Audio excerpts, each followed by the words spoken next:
A pleasant good morning to everyone, and welcome once again to another edition of the Carlos Brown Show, heard exclusively, as always, right here on the Open Mic Broadcast Network and Spreaker.com. I haven't been in this city in a couple of years, but yes, contrary to rumors out there, I did make it to Jackson, Mississippi.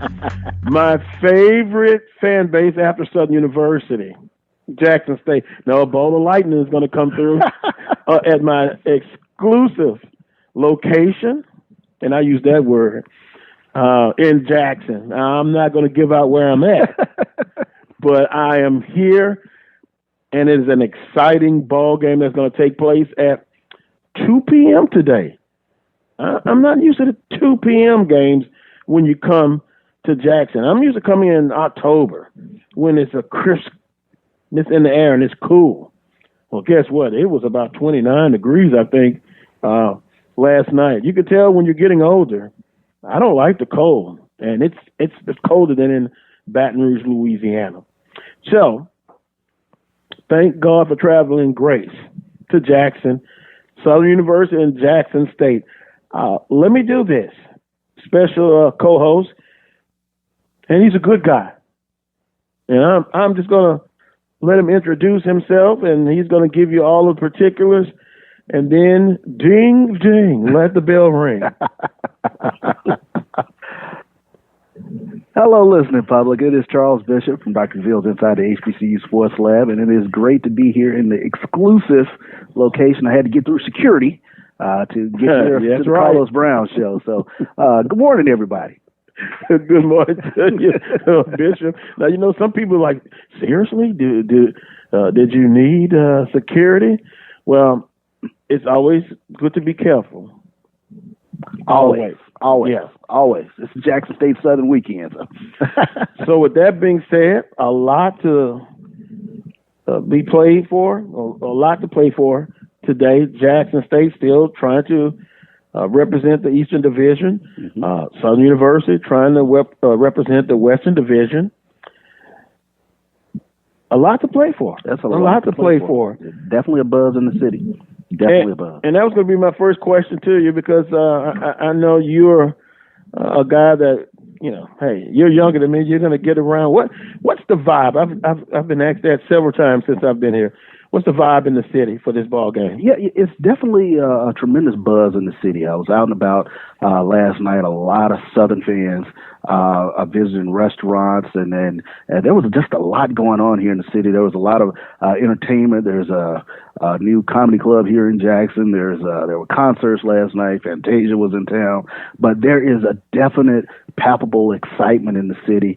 And I tell you what, driving to get past security this morning, you saw Alcorn flags going to Lorman, Alabama A&M flags coming through Jackson. Of course, the Southern flags, the Jackson State flag. It is definitely a buzz in Jackson today. Well, you know, that's a good thing. The HBCU football experience, it's always a great thing, from the game on the field, which is important, the pageantry, the bands, and of course there's going to be a battle in the stand. No doubt about it. And I've shared this story before in my sports talk radio career. My first time being in Jackson, 1993. Had never been to a game in Jackson. There were people that I saw in Jackson that I had not seen in 20 years in Baton Rouge. Even had the Reverend T.J. Jemison of the National Baptist Convention was at the game. Mm-hmm. I made sure I watched to see what he was doing. Mm-hmm. But I'm going to tell you, it was packed. Oh, he was having a good time, just, talking with people. And I got into the stadium about, 2 hours before the game, and it's literally packed. Mm-hmm. And Southern fans, if you're familiar with Veterans Memorial Stadium, it's the horseshoe. Southern is got the side almost not 100% filled up, but maybe 60, 70%, all the way to the horseshoe. And then Jackson State fans were in there. And then the band started battling. I was sold. at that moment, Mm-hmm. and it was electric. Now let's see if my memory is going to be good with me today. I want to say that game ended up being, I want to say 13-3. That sounds about right. And Southern won the football game, but Coach Richardson, but the atmosphere was just electric. When Jackson State scored on the field goal, the cannon went off. If you're not used to that, it can shock you. It can.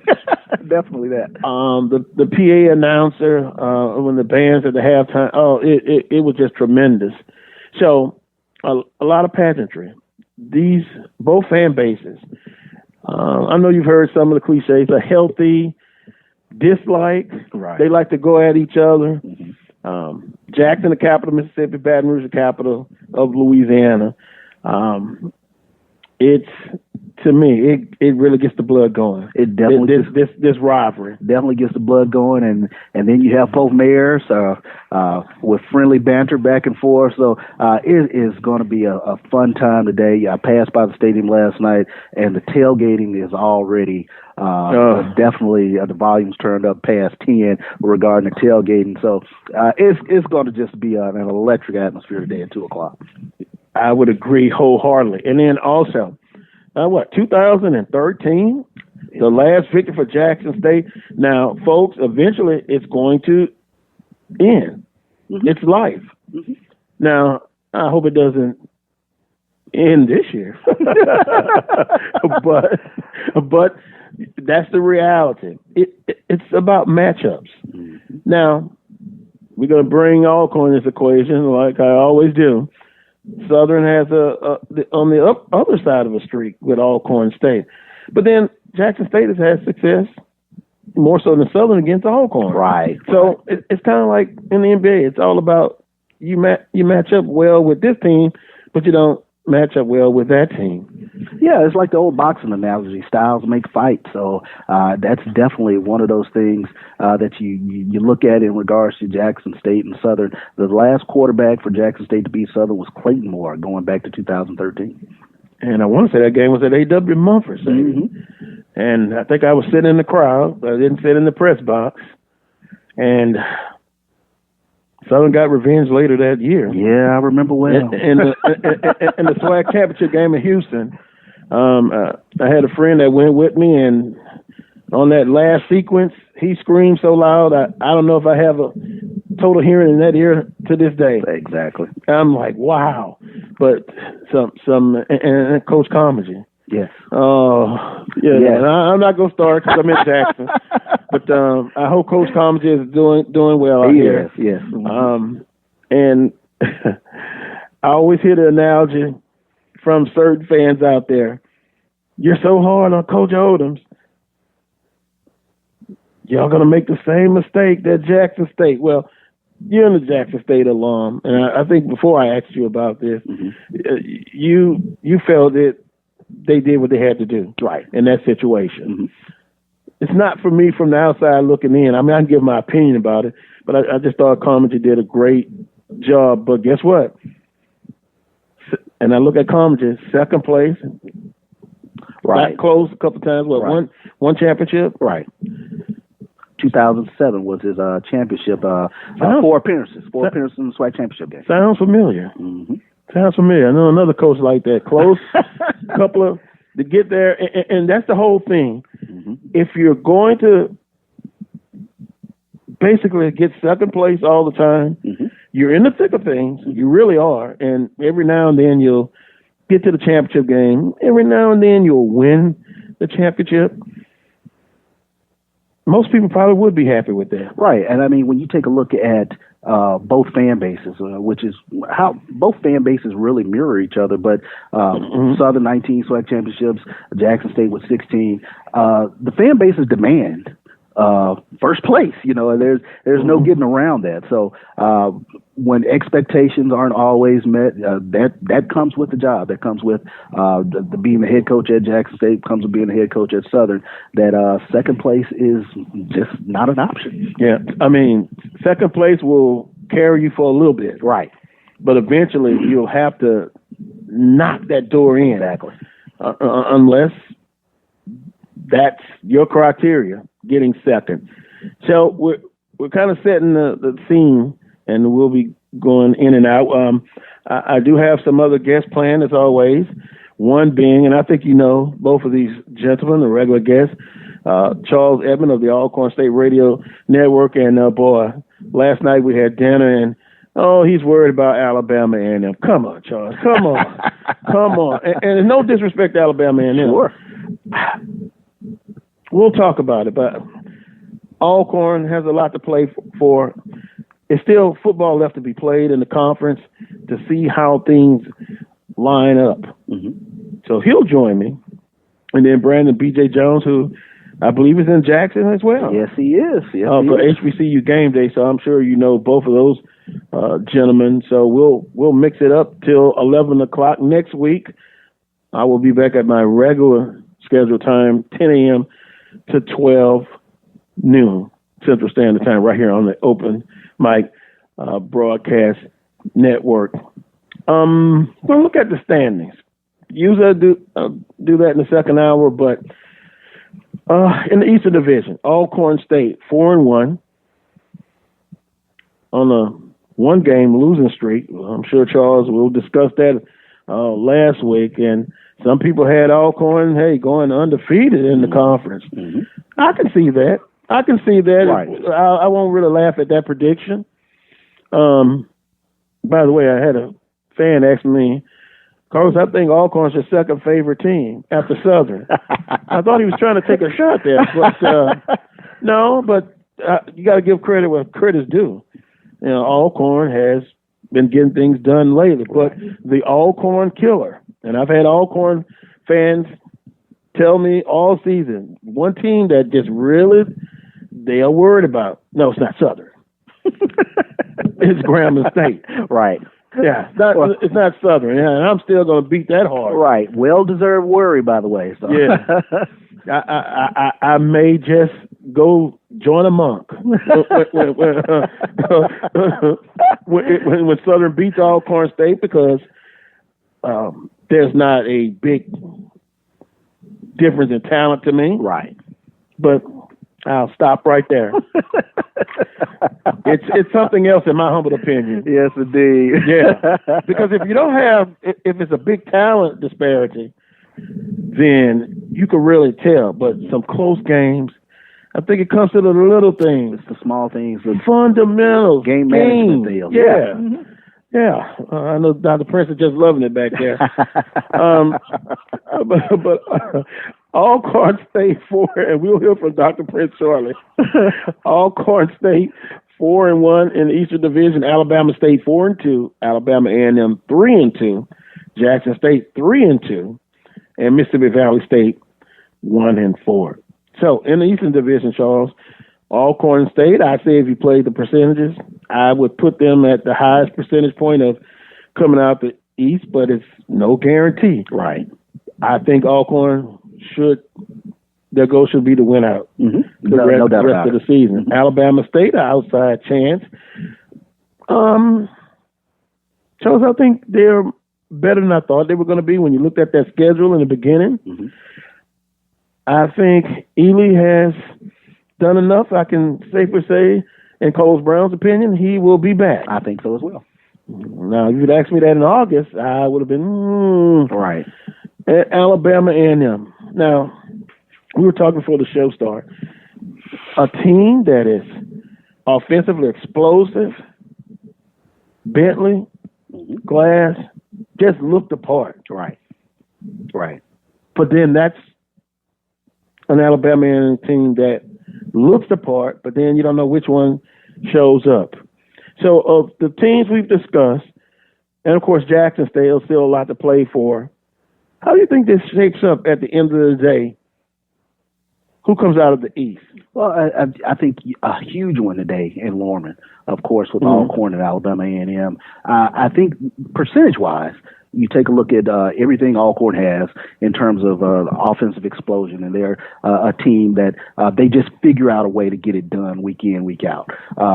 Percentage-wise, you have to think that Alcorn would be the odds-on favorite.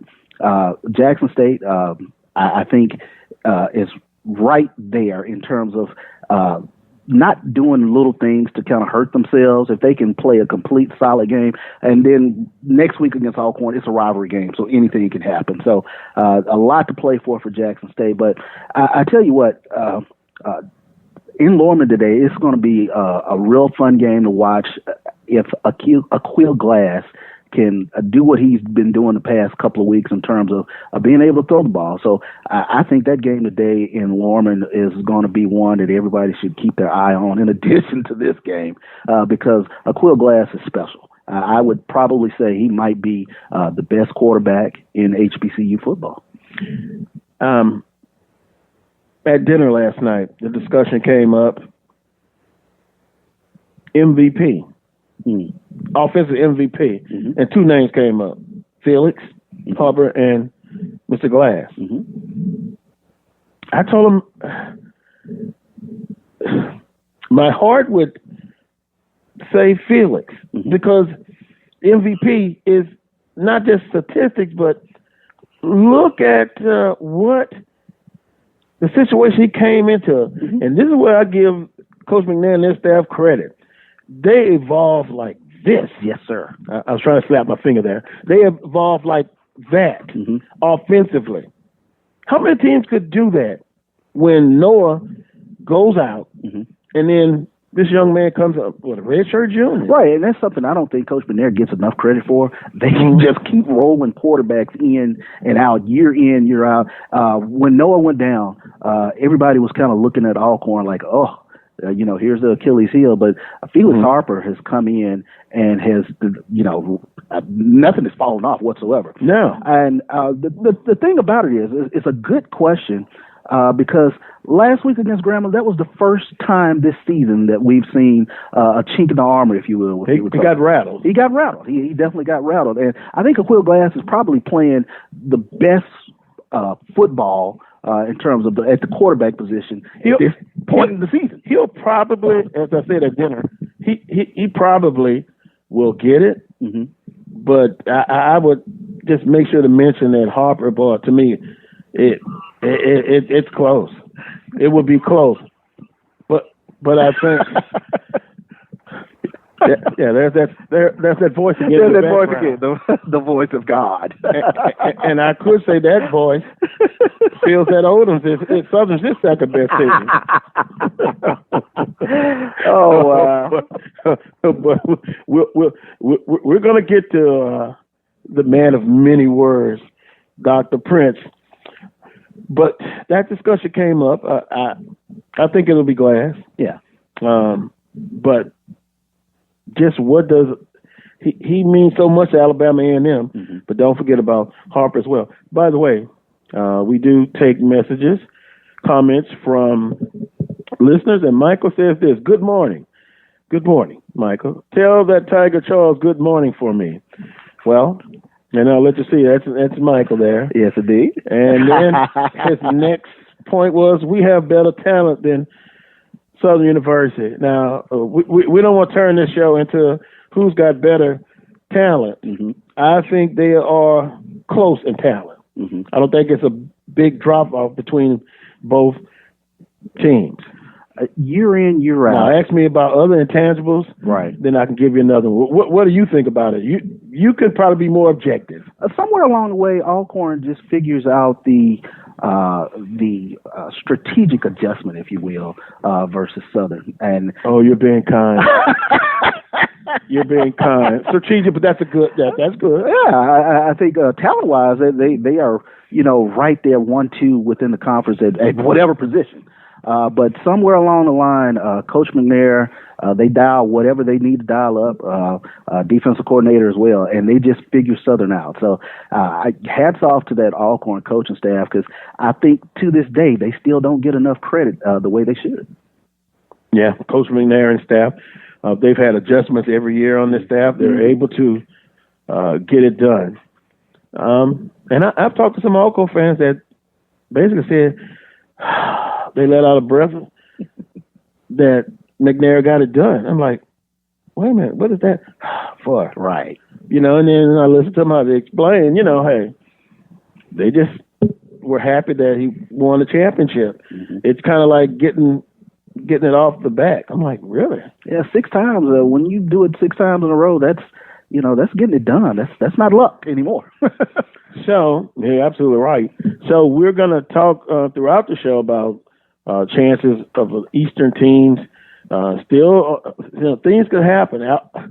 Alcorn can find themselves not hosting the championship game, not being in a championship at all. That's a possibility. Although, if I'm a bet man, I just don't see that just falling off, dropping, and just lose multiple games going forward. Then Jackson State with a chance. Got to have some things to happen. Right. Jackson State has to win out. They do. And you're going to hear that theme a lot. Southern has to win out. Jackson State has to win out. Alabama A&M can pull off a big one today. Yes, they can. If they can go to the reservation and knock off Alcorn State. Then, if you're a Southern fan, you're pretty much thinking it's a possibility you could not make it. The Bayou Classic comes down to basically who represents the West. But Southern can go on from being in the championship game to even a possibility of hosting to not being there at all. Wow. Or you talking about it's a thin line between exactly. yeah. And so all the success you've had, as we look at the Western Division, Southern 4-1, Grambling State 3-2, Prairie View A&M 3-3, Arkansas Pine Bluff 2-4, Texas Southern 0-6. Now, you know who's the hottest team in the conference? Yes. Those Grambling Tigers. 5-game winning streak was 0-4 at one point. Yeah, you got to take your hat off to Grambling what they've been able to do here, especially in the second half of the season, especially with getting some of these guys back on the defensive side of the ball that were injured in the early part of the season, and they've really put it together now over the latter part of October going into November. Wow. Whatever they've bottled up in that coaching facade, playing. Now, offensively, talking to some people who have seen them play, offensively, they still have some challenges. I think so, yeah. But defensively, they're aggressive, and they have speed, and they kind of have an attack mode. Yes. And even if they give a cushion and play off, the little bit of the game I saw last week, they close quick on the receivers. But they ultimately, you want to make the opposing quarterback uncomfortable. Right. I think Everett Todd, Grambling's defense coordinator, he has definitely figured out a formula, especially with the corners that he has. Joe McWilliams, you don't want to even test his side right now because he's pick six waiting to happen. So, and you can do a lot of things when you have a lockdown corner. But both of their corners, I think, are two of the best corners, I think, in the conference. And you're able to attack more. You're able to blitz more, put a lot more pressure on the quarterback. And we've seen over the past few weeks that is definitely what Grambling is doing. You've seen Southern University play. What do you think of them defensively? Defensively, I think the secondary has been challenged this past season. I've been a little bit surprised in terms of the pass rush not being what it was this past season, and I think that's exposed Southern secondary. But I think overall, a solid unit, but the secondary is the part of Southern that you probably want to attack if you're trying to play this Southern football team. And I don't think you hear a lot of Southernites talk about, well, they're starting cornerbacks that they were projecting not playing because they're not playing. You can't change that. So how can you help the guys in that place to help them out? I agree with you. On the back end, what have you been talking about 3 or 4 years prior to that? Stopping the run. Right. Now, finally, the statistic bear it out that they've done that. Now you got another problem. Right. Another leak has sprung. Well, and so it's always a challenge. But, certain teams in this conference, their pedigree, they're known for defensive getting after people. Right. And what's that saying, Dog Day D? Southern University, Dog Day D, improvement, but got to get that back end corrected. Right, got to get that back end and help them out. Yeah, help them out. Come after some people. Very much so. It'll be all right. Just nobody's going to fire you if you come after people a little bit. You know, just don't sit back and expect to get the same results all the time. Right, and they're not good. So I just wanted to get an outside opinion on Southern University and their defense, but yet still got an opportunity to achieve their benchmark. Yes, indeed, and that's huge. That's a big thing.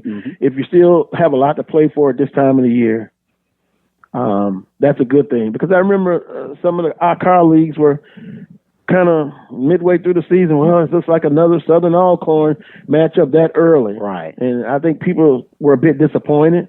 But see what happens. That still could happen, right?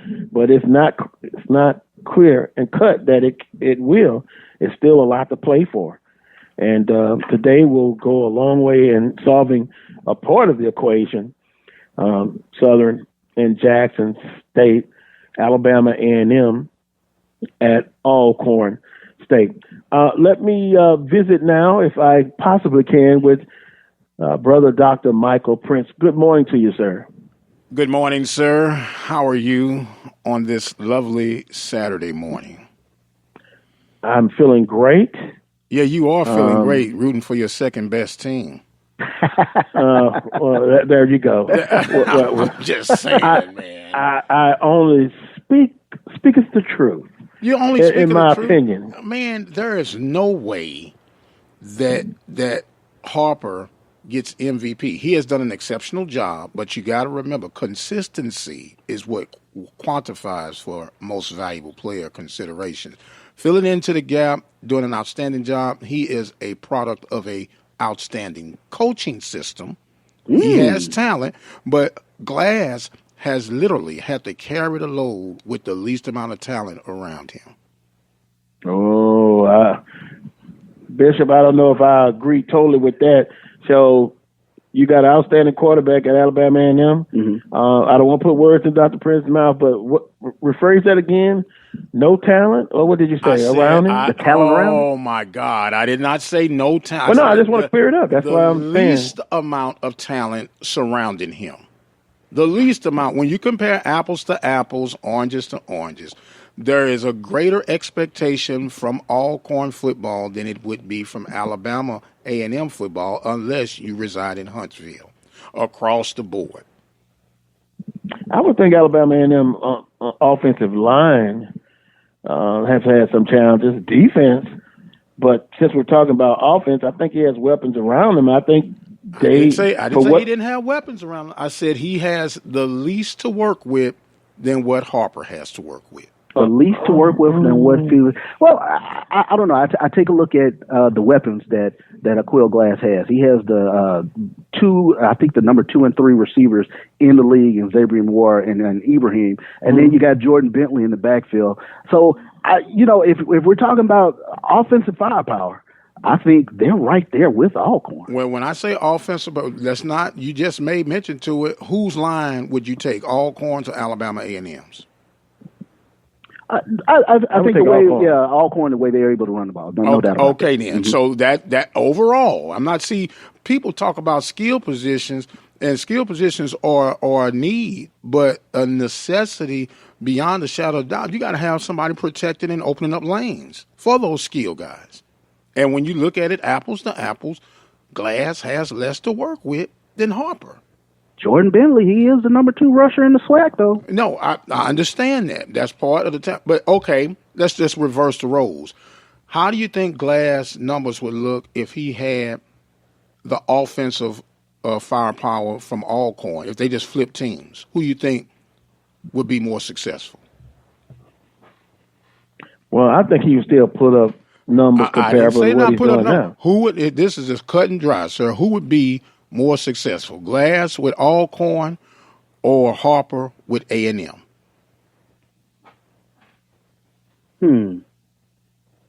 That's a tough one, Doc. Because I guess looking at this Alabama A&M offense, especially at this point in the season, they have a lot to work with. They're actually a scary offensive team. So is Prairie View. Yeah, but Point taken. But their downfall is those two teams. I've said this, they mirror each other. They do mirror each other. Yeah, they can score 45 points when they give up 50. Yeah. So now, Jack, they've been the Jekyll and Hyde of the conference, Alabama A&M, because you don't know what you're gonna get from week to week. But what I'm saying, if we had to go back in Sandlot days, and I got the talent pool from top to bottom on Alcorn, and it comes down to me picking the quarterbacks, I'm taking Glass because I know I'm going to win more games with Glass and that firepower I have than if the roles were reversed. That's just my opinion. And I understand. If you put Harper on Alabama's A&M, well, these hypotheticals, put this person there, put this person there. Mm-hmm. I think he would bring something different to Alabama A&M. He can sit back there and he can throw it. Yeah. He's a good passer. He's a good athlete. Now, I will say this about Glass. You need an offensive line around him. Definitely. Because 5, 4, 3, 2, 1. If anybody get pressure to him, he is not a mobile quarterback at all. But you let him sit back there, yeah, he will pick you apart. Yes. I've seen that personally. Point noted. And I saw Graham State come after this same guy, held him to 10 points. Mm-hmm. Mm-hmm. So yeah, you've got to come after him. You've got to get to him. Yeah, you got to make him uncomfortable. Right. But now we were saying, I think this all started when I said the discussion we had last night at dinner was who would be the MVP. I did say I think Glass will get it, but I just brought up the point that Harper, MVP, most valuable player, what does each quarterback mean to that team? Of course, if Glass was injured or something, Alabama A&M would probably... It's non-relevant. Right. They're not even in this discussion this late in the season. You had Noah Johnson, who was a proven, bona fide number one starter in this conference. He goes down, Felix Harper steps in, and it's like nothing ever missed. That is a product of an outstanding system. But he still had to make plays. Still had to make plays. He had to make plays. What I'm saying, if we talking about most valuable player, exactly. If Glass goes down, the Bulldogs are done. They're done. There's absolutely no doubt about it. They're done. Unless the backup quarterback comes in and shock us all. And they have a system similar to Alcorn. They put another quarterback in. But remember now, Alcorn system, Noah did throw it. Yeah. Over 2,000. He was a better passer than I think we gave him people credit give credit That's for. what I'm talking about. But he's also an athlete as well, can beat you with his legs. But I guess I'm saying put an asterisk by Harper to do what he did. A lot of people couldn't do that. Mm-hmm. Come in a backup to a starter and succeed. Right. All I'm saying is let the record show and be noted that, Glass will be the MVP. But, boy, to me, Harper would get a lot of votes, buddy. Yes, he would. He would get a lot. But also, let the record show, too, this is not the first time this has happened in Alcorn. And they've always had that quote-unquote overused term, next man up, to come in and bridge that gap, which you got to give kudos to their to their recruiting ability, to their developmental ability, and the ability to recognize talent that fits their identity brand of football.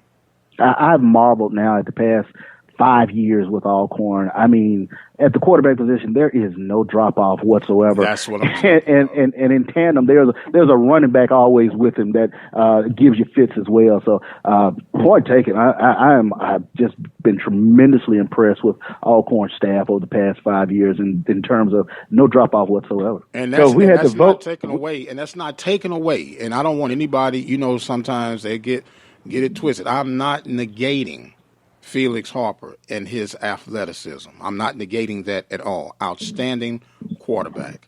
Okay. Well, wait a minute. You say athleticism, not just athleticism. I just he said I is a said good. quarterback. I said quarterback. No, I know. I said you put emphasis on his athleticism. That's no question about that. But him knowing the offense, taking that offense, and still be able to produce, he's the total package to me. Mm-hmm. Well, yeah, I just said quarterback. I said his outstanding athleticism and quarterback. Those are two separate deals. The athleticism to be able to do everything mentally, physically, and emotionally, lead that team, and he is a good quarterback. You got some quarterbacks in this conference that happen to be running backs that can throw. Yeah, I know a few. Yeah. And actually, you'll see two tonight. Very much so. 2 p.m. Exactly. Yeah. So yeah, I understand that. See, I keep it real, but it's just interesting. Interesting conversation. Mm-hmm. For the record, Glass will probably win it, but if Carlos Brown had a vote, he would have to wait. Here we go. He would have to wait. I would just not automatically give it to Glass, but ultimately, he's going to win it.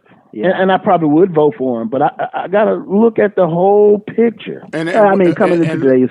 Go ahead, Charles. So I was like, coming into today's game against Alcorn, he's already thrown for 3,000 yards. So, I check mark for now with Aqeel Glass. And there's another big word: consistency. See, we still have to see if this is that 1 year wonder with Harper.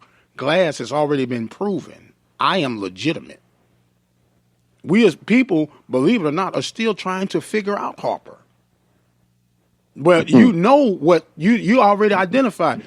Based on what I've seen, Glass is not a runner. I don't need a large sample size. No, I'll see next year what he'll do. Right, but that's what I'm saying. That sophomore jinx, because we've seen it happen time after time. But we know Glass' identity has already been pegged. He's not as mobile as other quarterbacks, but he's consistent in working with what he has and the talent set that he has, which lets me know that he is the most valuable player in regards to that team. That team is nothing without him. They're still talking right now. Who's the backup for Alcorn right now for Harper? This kid. Oh, a young man from Meridian. Yeah. He's a freshman. Yeah, he's a freshman. But, man, they're already talking about athleticism and quarterbacking. He's just as good as the guys he's in the back stable with.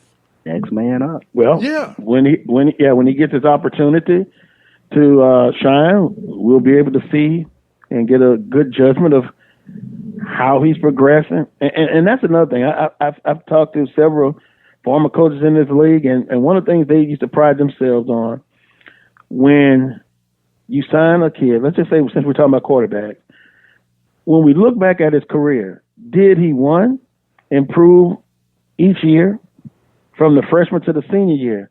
I can make a case for some quarterbacks didn't. Right. The sophomore jinx that Dr. Prince brought up.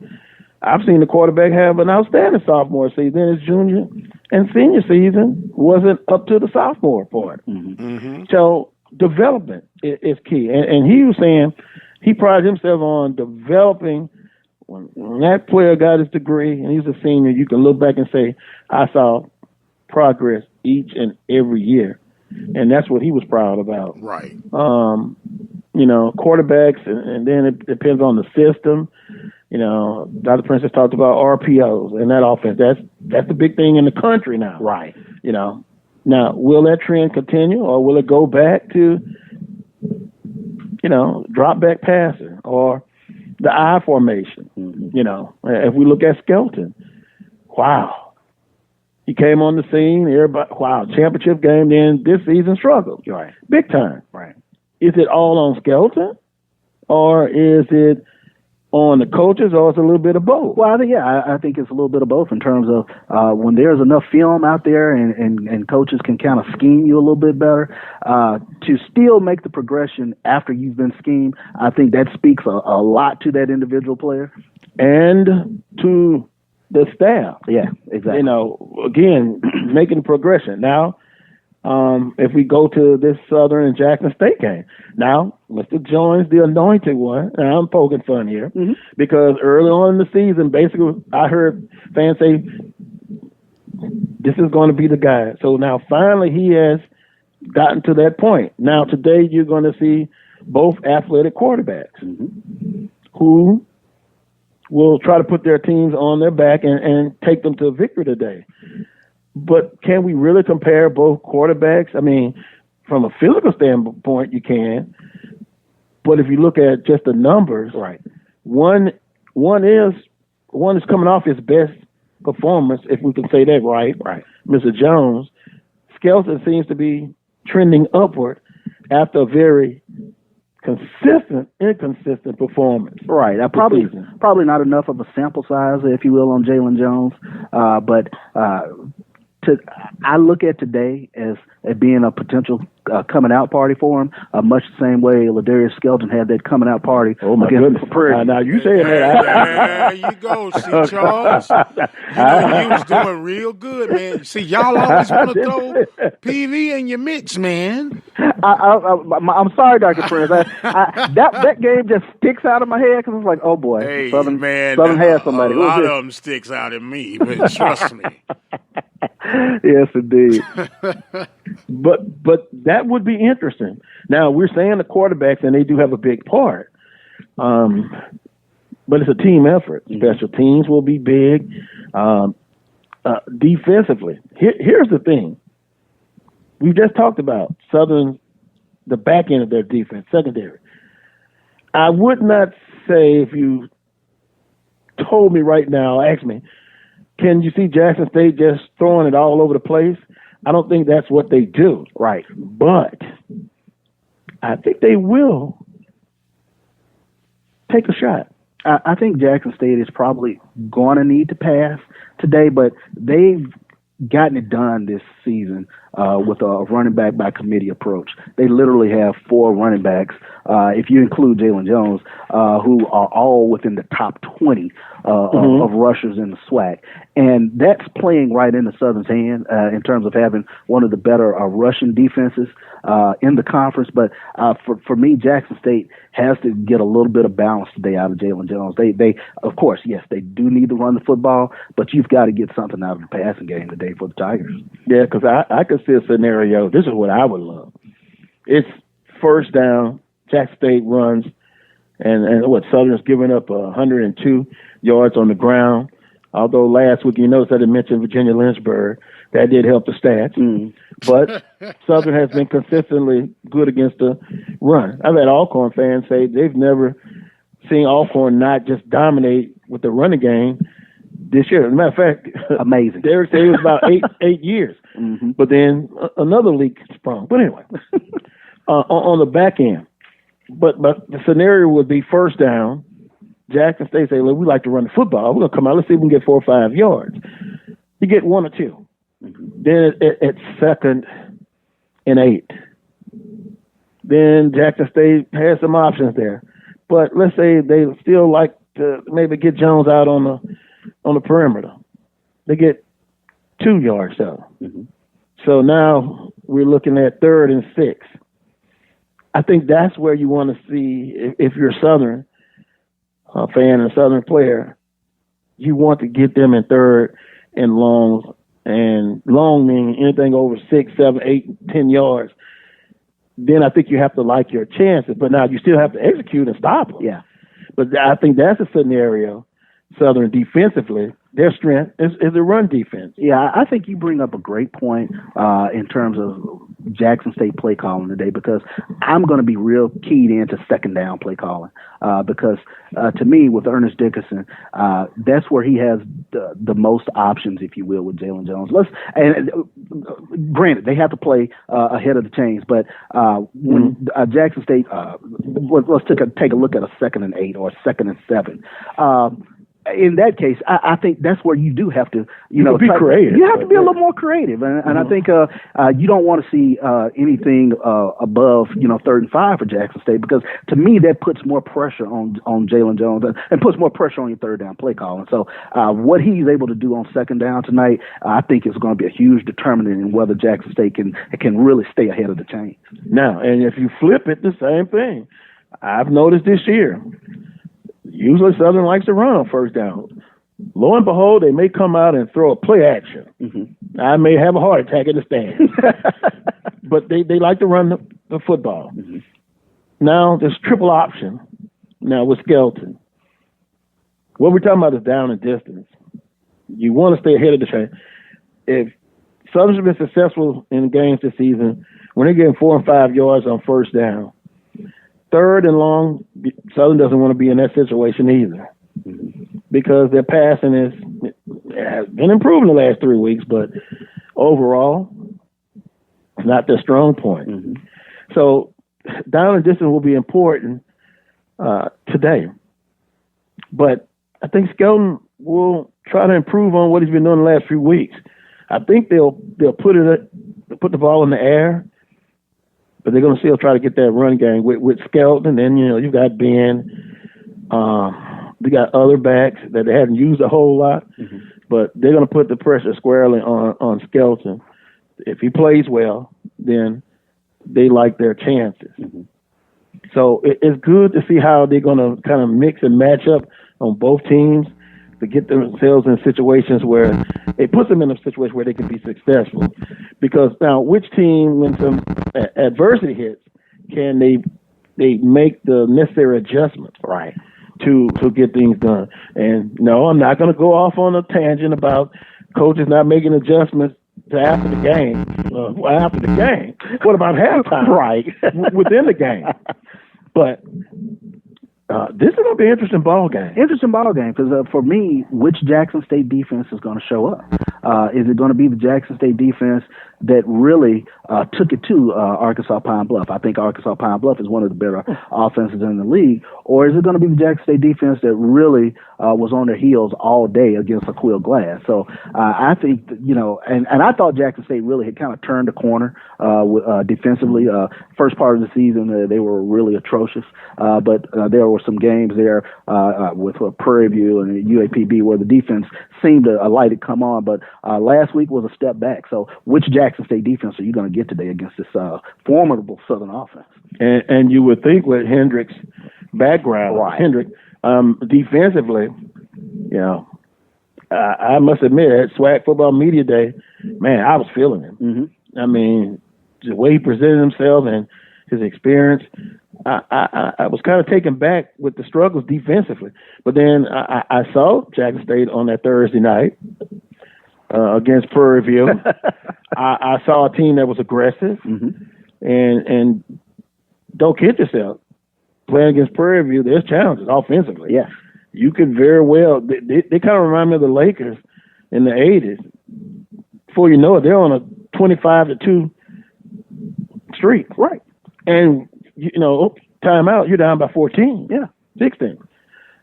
So. Well, I think going back to their Prairie View, they were situationally mm-hmm. good against Prairie View. The 3rd and distance, mm-hmm. dropped 8 men back, things of that nature. Oh, wow. I think, drop back 8. Yeah.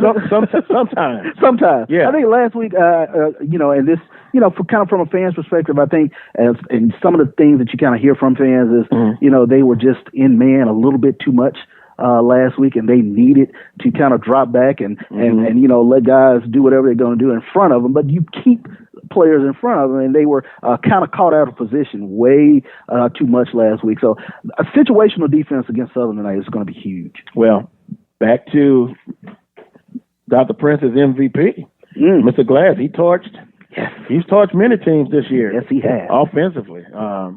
But I think the one team, Grambling State, and we probably could look it up, but they only got 10 points. And I would look at that film to see what they did, and maybe see if we can implement it if we're not running something like Grambling State. But don't kid yourself. But Southern University has strength, the run defense, rushing offense, 224 yards a game. Prairie View, number 2, 213. Grambling State, number 3.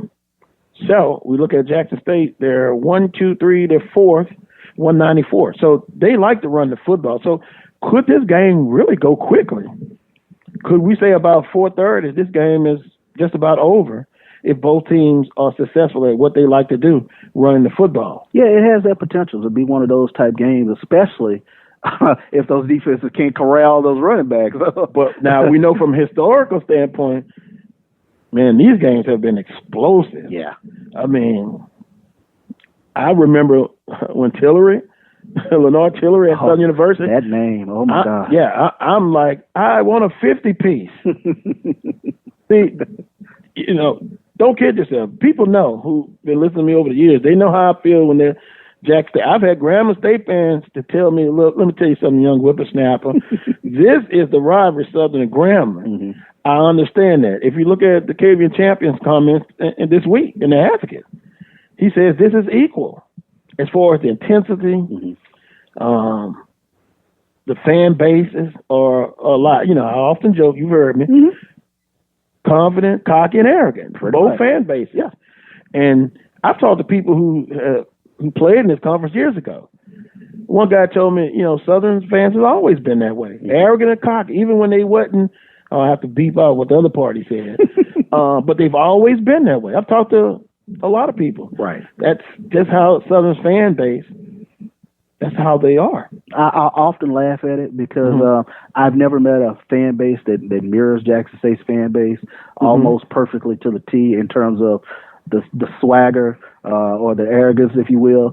Even Jackson State down over the past few years, attendance-wise, Jackson State fans still show up and they still have the swagger, even if the team's results have not been up to par.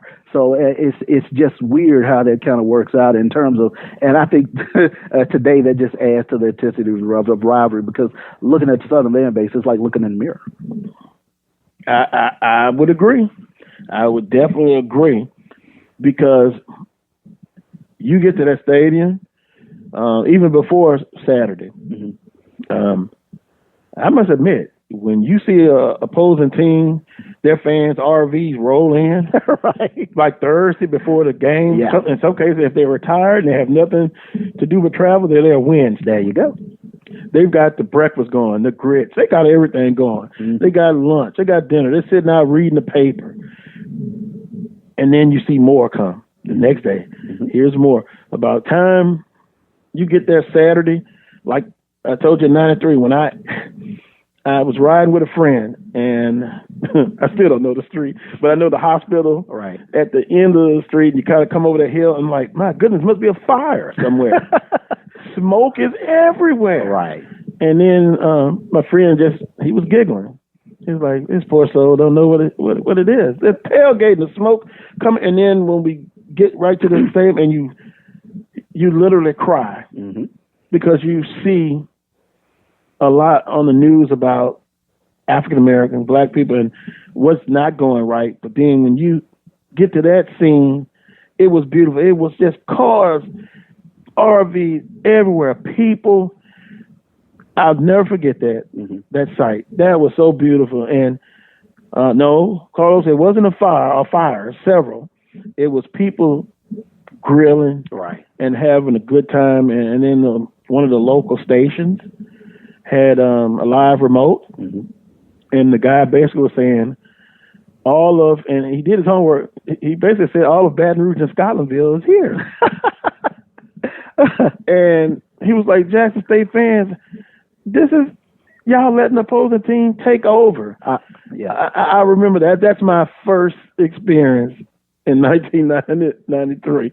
I often laugh at that because I grew up in that. I grew up, with the family or the neighbors that had the RV, and basically, if it was a big game, we might take Friday off in terms of going to school. But Friday we're on the road and RV'd up and we're grilling and cooking.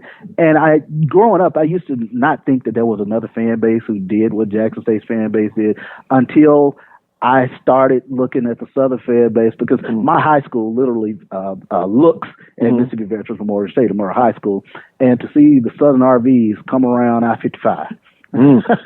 And it's like, okay, who is this? That sort of fascination and wonder. And then you look at the history of Southern's program, and the fan base being who they are.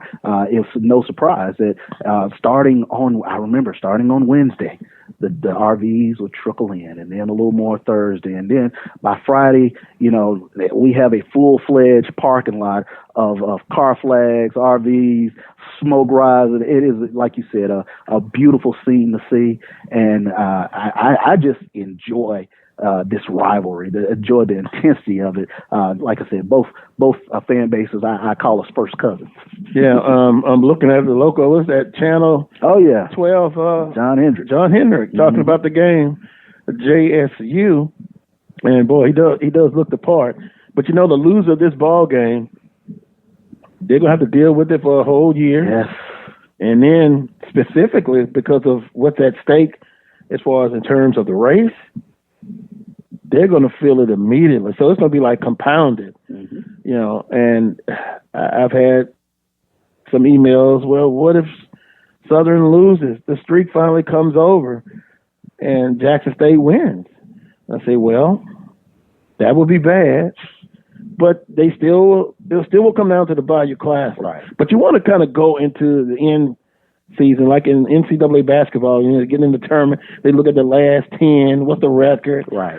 How are you doing? You don't want to back in. Right. You want to come full forward, guns blazing, I guess I can say that, and kick the door in. Yeah. And that's what you want to do. If you put a percentage on, everyone will probably say Alcorn's a favorite. But guess what? If they are who we thought they were. When you want to crown them, go ahead and crown them. But not now. Yeah, not now. So it's kind of a weird thing for Jackson State today. You need the victory today, and you also have to become a Brave fan. So, oh my, exactly. You got that duality working today. So it's going to be interesting. And I think last week, monitoring the scores, I was like, boy, Jackson State's going to pull it off. And if they don't lose that ball game last week, there's still only one conference loss. Yeah. Boy. Yeah. So what could have been? Now I think they're back to the wall even more. Mm-hmm. They're playing Southern. They're going to be fired up anyway, but the intensity, I think, is going to be high. Right. And I think Southern's going to have to match that. And I don't think they will. I'm not saying they will, but don't rely on just, well, it's still going to come down to the Bayou Classic. Right. No, you got to come out, take care of business. Southern, you need to win out. Jackson State, you need to win out. Mm-hmm. Alcorn need to win out. A lot of people with their backs against the wall today. Yeah. And even teams that need to win out, some teams still need help. Need that help, exactly. Mm-hmm. So Alcorn pretty much can wrap it up in a way. If Alabama loses A&M today, Southern beats Jackson State. Am I right? You're right. And then Alcorn's there, and then, they'll probably host. Yeah, and there are so many scenarios in play these last couple of weeks here of the season in terms of who gets in, who's going to host. This is what it's all about. This is what makes it so much fun. You're absolutely right. Oh, boy, that's perfect timing. 9. Well, here's some 9:58. The messages are pouring in. Let's see. I like to read all of them if time permits. Michael says every black kid in the country needs to see the JSU and Southern rivalry. I would agree. Yeah. There are other ones. Oh, boy. Desmond, nice meeting you yesterday. We give J State too much attention. They want to be a Jaguar Nation. Grambling is our rivalry. Well, I think a lot of people will agree with that, Desmond. But I'll still stand on what I say. Grambling's a nice rivalry. Mm-hmm. It's kind of like, I'll put it in terms as family, but it's maybe third or fourth cousin. Right. But Jackson State, that gets my blood boiling. Yeah, it's kind of like Alabama LSU. It's that cross-state thing. So, yeah, it'll be interesting to see how this. But I understand your point, Desmond. I think people will agree with you. They will say Grambling State is the biggest in the natural rivalry. But I just personally feel like Jackson State gets my blood boiling, but I understand your point. I'm not going to say you're wrong. You ask 10 people, you may get 10 different answers. Yeah, or 6 people, or 7 people may say, yeah, it's Grambling.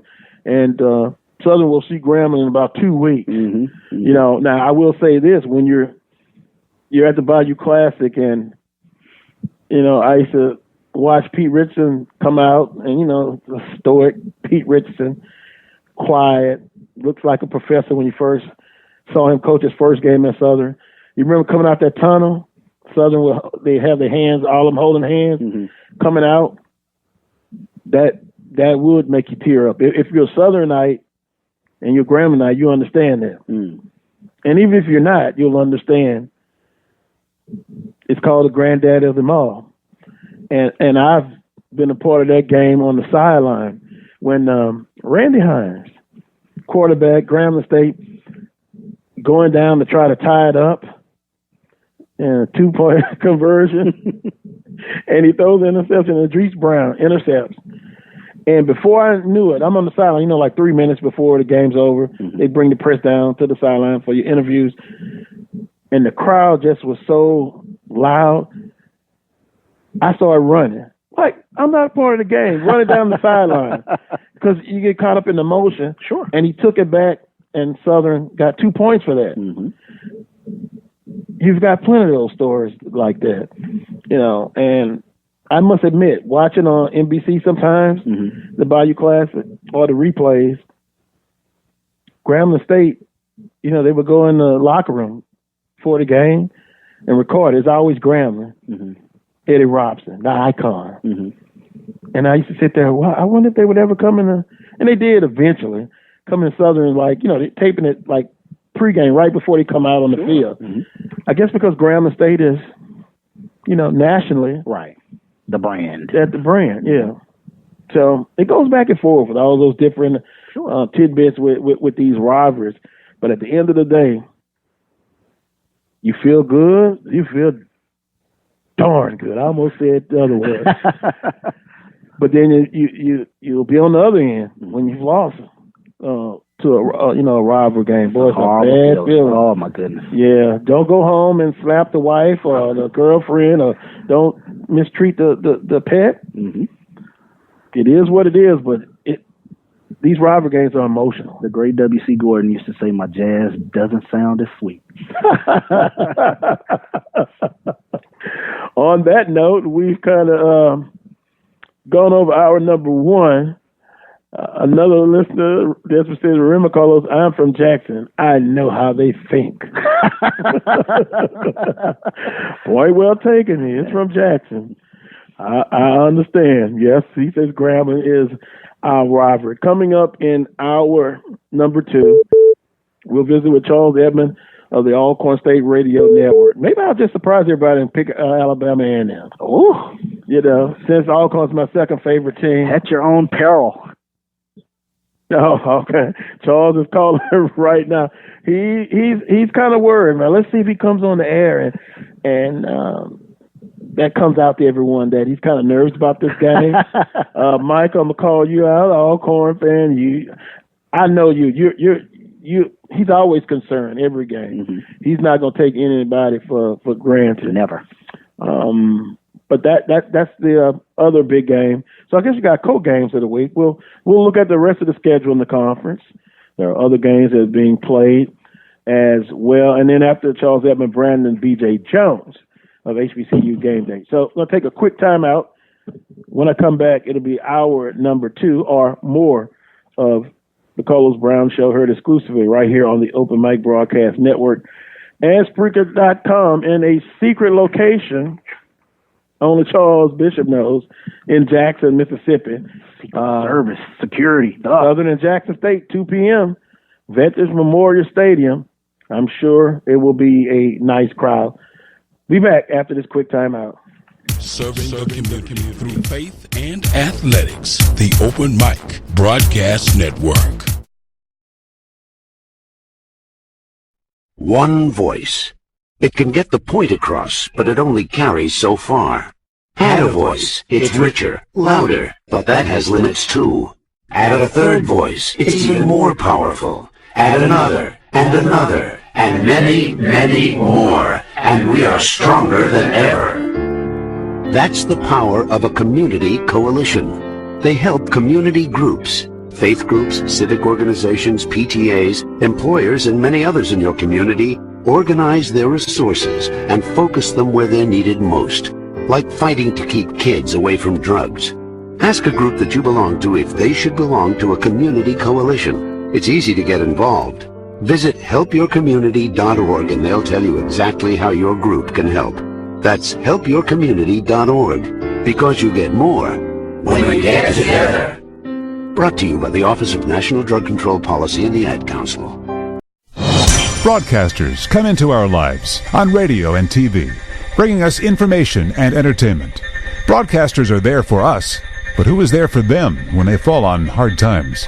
The Broadcasters Foundation of America provides financial assistance to broadcasters in acute need due to a critical illness, accident, or other serious misfortune. If you know of a broadcaster on the air or behind the scenes who may need our help, please share our message. Visit broadcastersfoundation.org.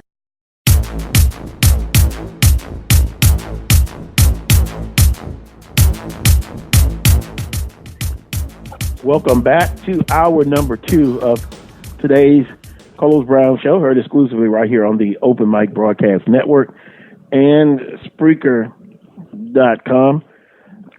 Our first guest of today's show, actually, we'll say it that way, Charles Edmond of the Alcorn State Radio Network. Charles joining us live from the great city of Lorman, Mississippi. Charles, good morning to you. Good morning. How are you? I'm doing fine. I recovered from last night, so I'm okay. I enjoyed everything. Good morning, Mr. Edmonds. Good morning. Good morning. Charles, do you know who you're talking with? Or who you were just speaking with? I do not know. His name is Charles as well. He's Charles Bishop. Oh, my goodness gracious.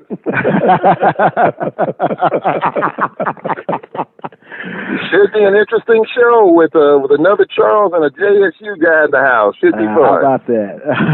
Well, we've kind of did shows in the past, and no, there's no fighting, no hair pulling. Although I think it would be hard for both of us to pull hair. Charles. Right, exactly. But hey, that style is in as well. Yeah. Matter of fact, Charles, and Dr. Prince, the last time I saw him, I think we all have the similar hairstyle. Very much so. Am I correct, fellas? Yep. That would be affirmative, sir. There we go. We don't have anything to offer, I'll say that.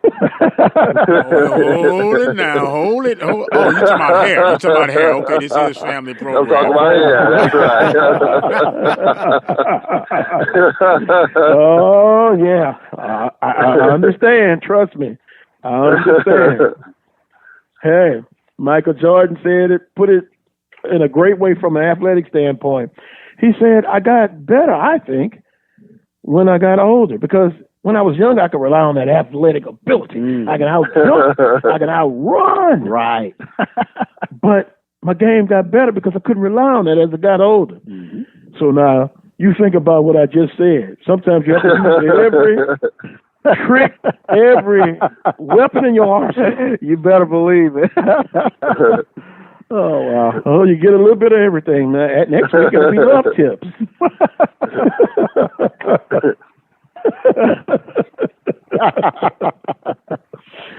Well, one thing that now we must talk about, Charles, in our SWAC football report, Charles Edmond, a couple of big games today.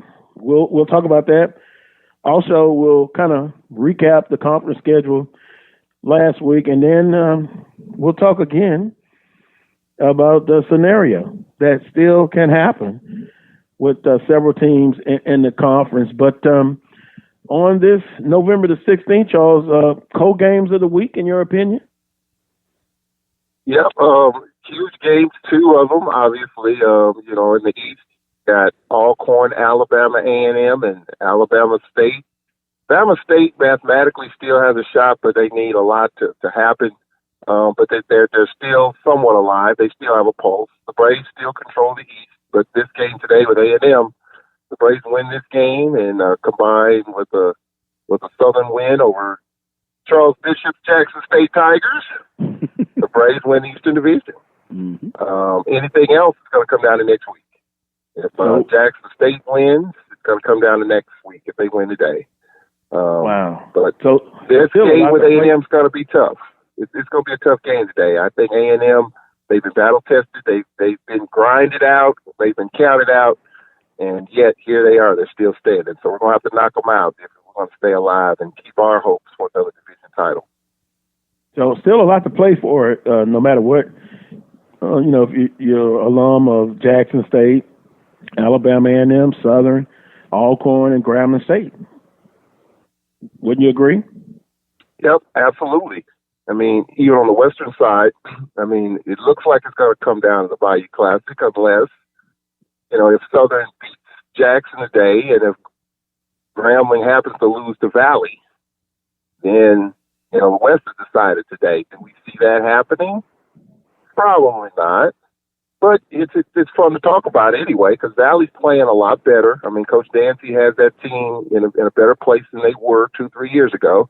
And even Coach Fobbs is concerned about it because when I was reading in the paper this week that usually at Grambling practice, they usually have the music blaring, kind of get players fired up during practice. But Coach Fobbs said this week there's not going to be any music. It's going to be dead silence at practice. In other words, you got to create your own enthusiasm. Don't let the music fire you up. You got to find a way to get yourselves fired up because Grambling and Valley is not a rival game. I mean, let's face it. So I think he's trying to find ways to keep the edge going, to keep these guys, focused on the task at hand. Because Grambling is basically playing an elimination game pretty much, the rest of the way. That's interesting. And for those who maybe are hoping for a shocker, it'd be one of the shockers in the country, the Valley to take down Grambling State. Huge shocker. But most people believe that can't happen. Right. Excuse me. Or it won't happen. But, still a lot to play for. And last night talking to you, Charles, you seem to be a little bit concerned with the Alabama A&M team that, is high-flying. They put up a lot of points.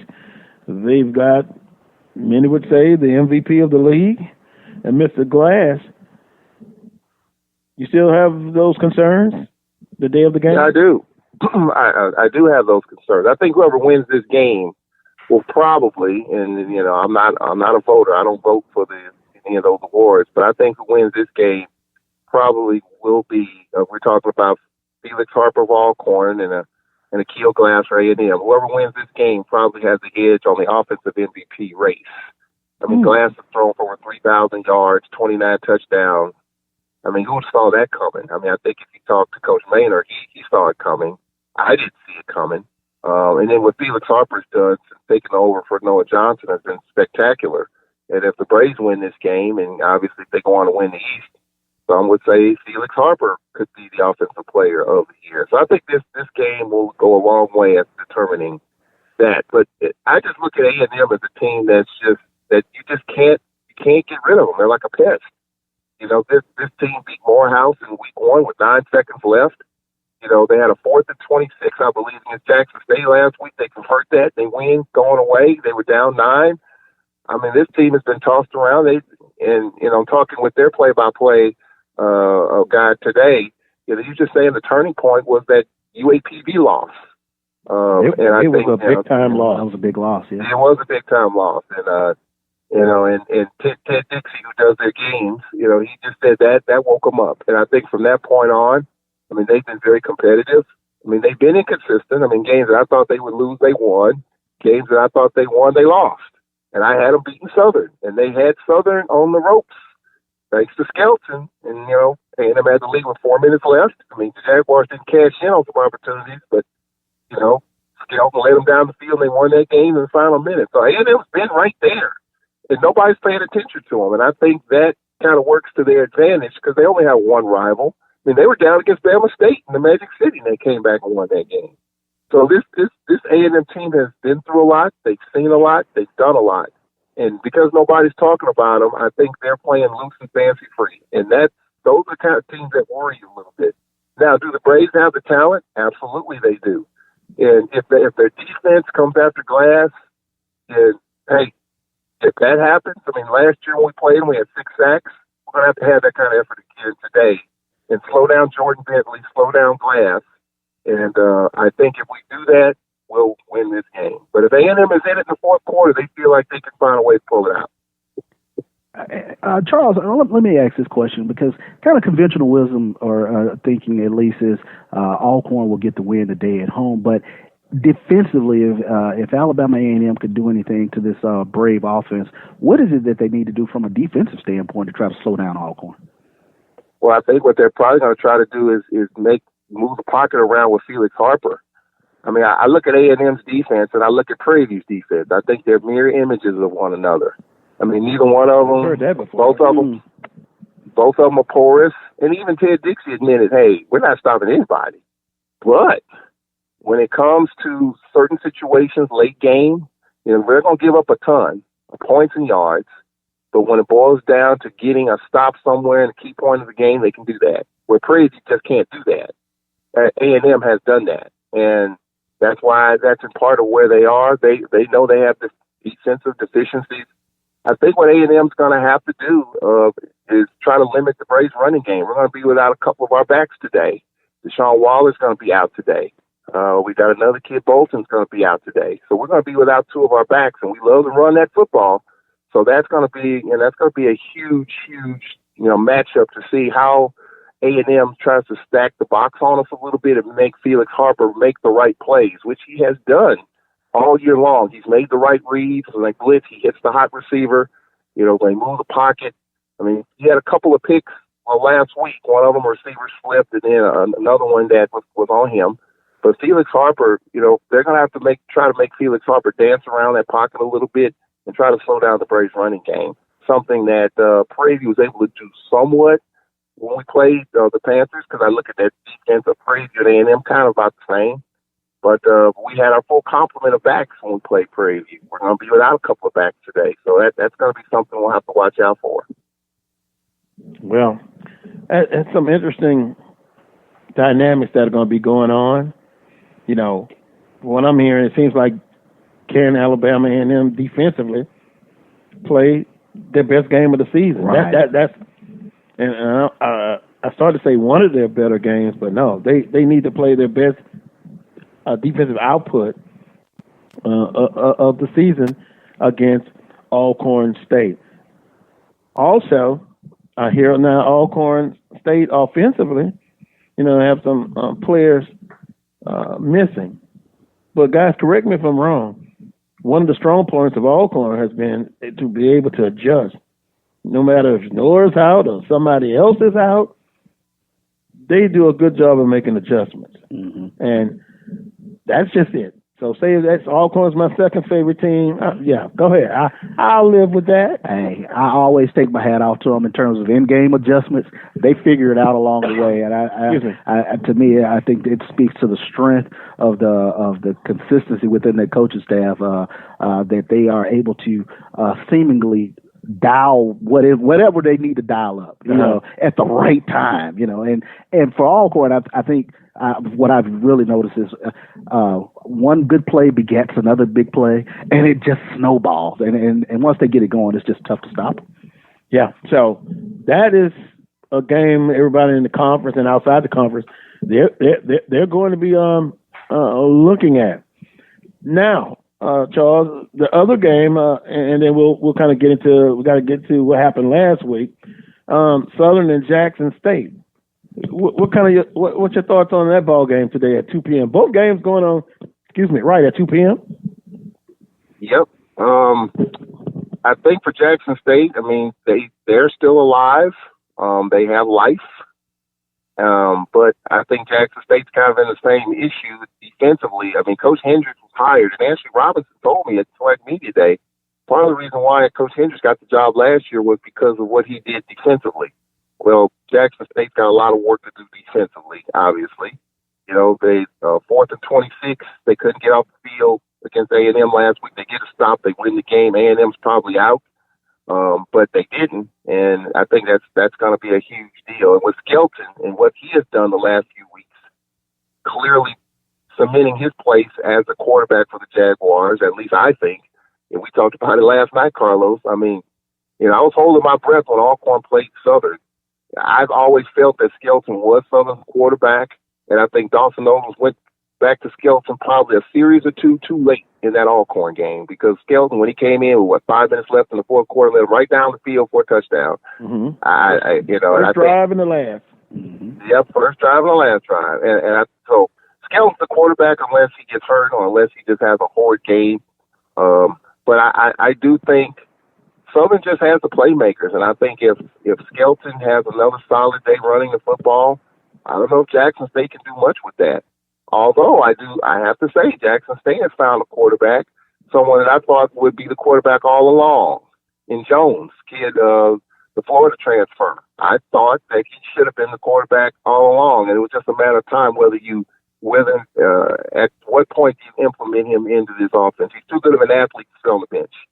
And maybe Coach Hendricks had to roll the dice and say, you know what, the heck with it. We got to go with it. And what he's done, you know, at least he's the quarterback for Jackson State for now.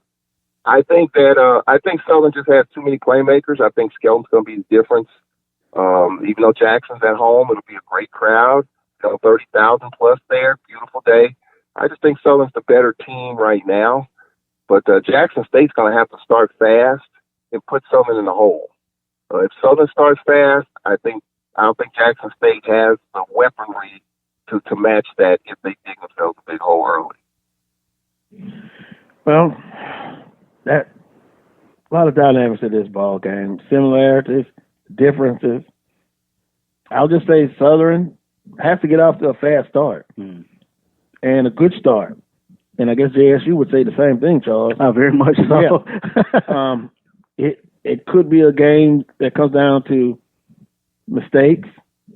You want to have a clean game, not a lot of penalties, because that can just throw off a game. I've seen several this year where penalties at every other play, holding, you know. Right. Those are kind of things that really get coaches angry. You know, personal fouls, that's one thing, but, you know, pre-snap penalties. So I hope it's clean that way, because if it's going to be a great crowd, you want to give them a good show. Right, and that's one of my checkpoints to this game, especially for Jackson State, is the ability to stay composed. I've watched this team kind of through the course of the season with the little mental mistakes, you know, whether it's a botch snap here or a holding on a crucial third down or whatever the case might be. I think, you know, you talk about trying to clean up those things all through the course of the season. Today, Jackson State is definitely going to have to put one of their best games together in terms of cleaning up all the small things that have really kind of plagued this team during the course of the season. Yeah, that's a good point, because you've got to be clean. I mean, nothing can take out some momentum with, and you see it on NFL level as well. You know, you've had a good play, and then, there's that yellow piece of paper, a flag down on the field, and it can, you know, instead of a 1st and 10, now it's a 2nd and 15, a 2nd and 20. Then you're behind the chains, and then it just changes up everything. So, with that being said, co-games of the week, I guess, in the conference, Alabama A&M at Lorman and Alcorn State, Southern University at Jackson State. But that's interesting. It's not really Jackson State's a home game, but it's not, in a way. Southern fans will be there, trust me. If they don't go anywhere else, they're going to come to Veterans Memorial. They do come to Jackson. I give them that. They take pride in taking over other campuses. You know, maybe not so now at home. That's another issue that we'll have to deal with. Charles, last week, and I just had the notes here. The game of the week last week, Alcorn State at Grambling State University. Charles, I had Alcorn fans telling me this game just had them nervous. Now I see why. That's a tough one. if there's any team that's had success against Alcorn, it's been Grambling State University, especially in the hole. Yep, absolutely. And we had, look, I mean, all the dynamics were there for the Braves to win the game. I mean, and I'll say this about Grambling. You know, offensively, you know, Kick Bottom's going to sit out the first half of the game against Valley today. You know, Wright came in and didn't do much until he made the one big throw with a minute left. And it was right on time. Receiver got behind our secondary, corner the end zone. He made one good throw the time that he was in there. But Grambling's defense is the real deal. That front four is tough. And we were in the red zone like 6 times. We came away with field goals. And I think everybody knew that it was going to be tough to beat Grambling coming away with field goals. But we had the lead. Grambling lost their quarterback for the second half, and yet they found a way to win the game. Our kicker, he was banged up a little bit, missed the field goal at the end of regulation, and then missed one in overtime. There were some questionable calls in there. We can, there's not much you can say about that. The conference has dealt with that, and Coach McNair and the conference has dealt with those calls and no calls there. But Coach McNair doesn't like excuses, and he's not going to say the officials cost him the game or anything like that. Just gotta get better. And at this time of year, there's not much you could do anyway. Although I kind of feel like a game like that, with some of the calls that were made and not made, I think some action should have been taken a little bit. I'll have to say that, but nonetheless, it was out there for the Braves to win the game. They didn't, and Grambling finds a way at home to just make plays and keep themselves in it. I mean, this A&M team did the same thing. It was 10-10, I think, in the fourth quarter. And Grambling had to grind out some plays to win that game at home against A&M. So, look, Grambling's just another team at home. They don't have the same pieces offensively. Defensively, they're really good. And I think if Grambling's going to win the whole thing, it's going to be because of their defense. I think offensively got a lot of work to do there. But Charles, looking back at that game, and you mentioned Grambling's defense, but last week was like one of the first times that Felix Harper, to me, didn't have the Superman cape on, if you will. Do you think Felix got a little rattled last week against that Grambling defense? I think that Grambling front four was really tough. I mean, he really wasn't comfortable. I mean, I think we ran close to 100 yards, but it was ground and pound. Our number one back, Waller, was banged up. But I think Grambling coming into that game had 13 interceptions, 4 for touchdowns.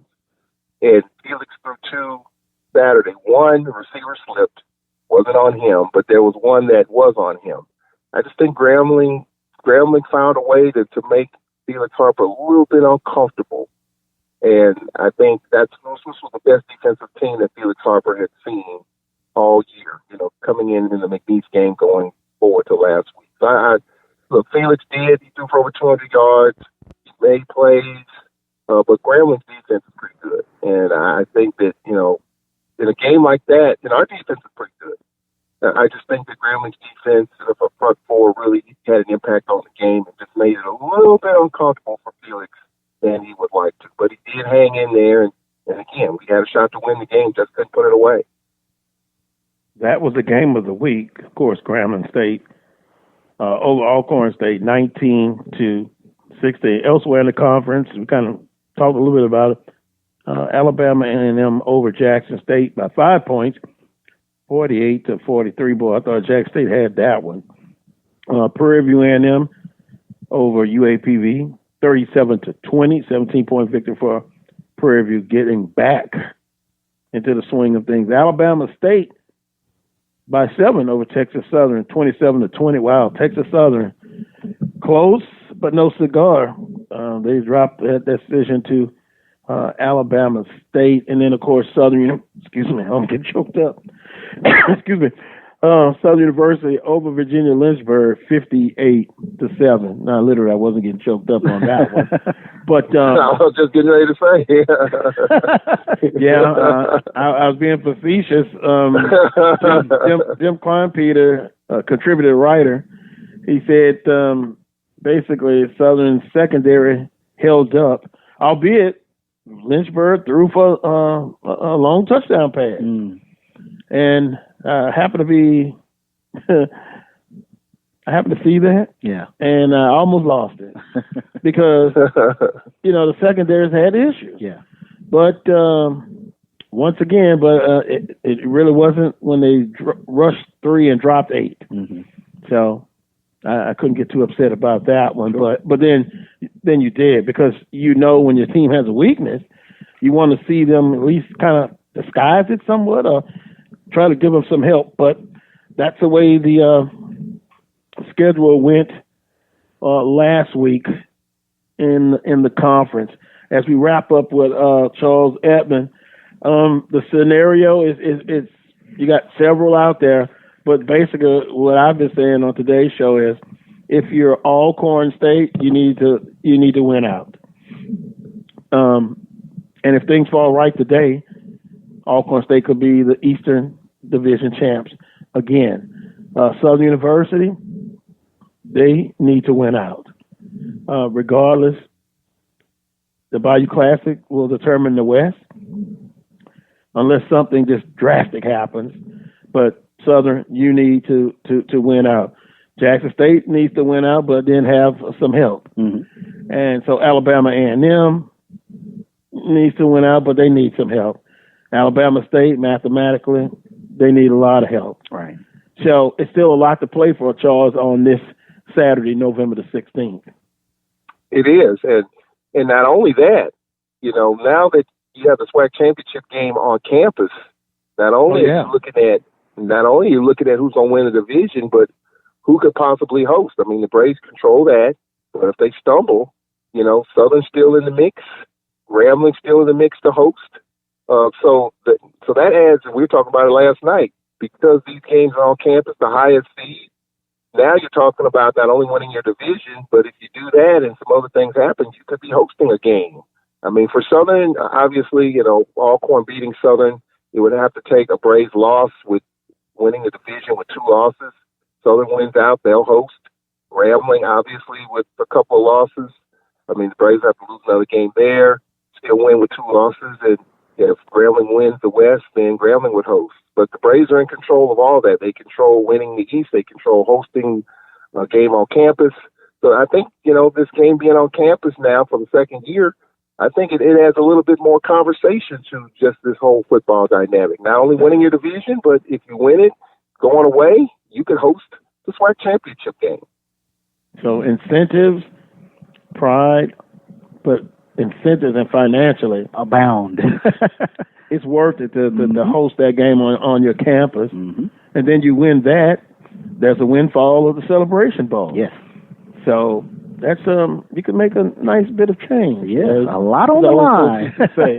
Yeah. Mm-hmm. If you're fortunate enough to get things done, I can just sit and wonder and think, a SWAC championship in Baton Rouge. My goodness. Mm.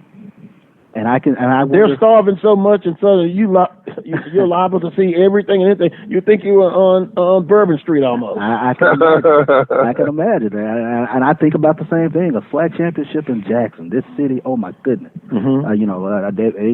It would be tremendous for the Jackson economy. SWAC championship here in the capital city. So now that's what eventually you would see. A study, an economic impact study. Mm.